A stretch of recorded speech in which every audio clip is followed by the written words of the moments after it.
Bonjour, je m'appelle Jean-Christophe. Je travaille dans le développement durable, même dans le numérique responsable pour essayer de limiter l'impact du numérique sur l'environnement.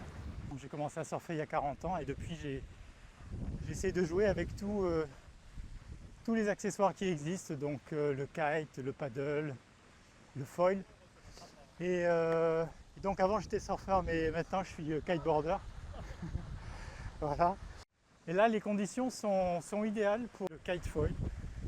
Ça demande un peu d'expérience, un peu de pratique. C'est un peu impressionnant dans les vagues, mais ça offre des sensations inégalées. Là c'est parti pour une petite session de kite foil à l'océan, à Carpan. Là je suis en train de passer la barre. J'ai un mât de foil qui fait un peu plus d'1 mètre. Évidemment il ne faut pas que le foil reste planté. Voilà. Et là c'est parti. Voilà ce moment magique où je suis en train de voler au-dessus de l'eau. C'est une sensation de rêve. Là la houle est simple. Il faut anticiper sur les ondulations. Et on ne peut pas se permettre de rester statique. Le foil ne va pas traverser la vague.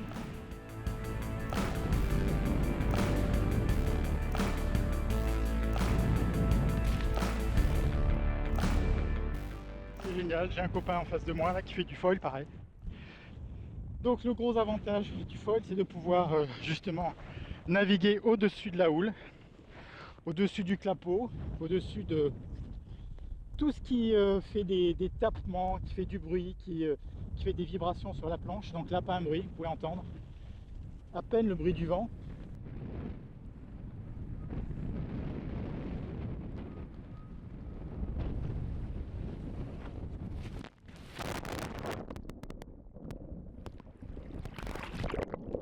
Alors, je ne voulais pas tomber dans l'eau, c'est pour ça que je suis absolument pas tombé dans l'eau.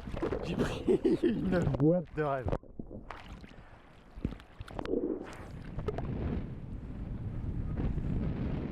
Alors, la grosse différence par rapport au kite, c'est que justement on peut commencer à naviguer avec nettement moins de vent.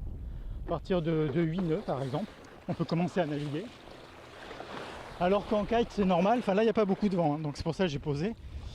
En kite normal, il faut au moins 12 nœuds, à peu près 12-14 nœuds pour que ça soit agréable. Alors qu'en foil justement, tout est...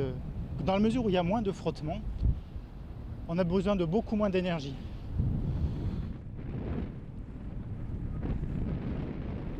Et ce qui est génial aussi, c'est de pouvoir aller très lentement, quoi. De pouvoir juste glisser au-dessus de l'eau comme un peu sur un tapis volant, quoi. Et ça, c'est quand même un grand moment.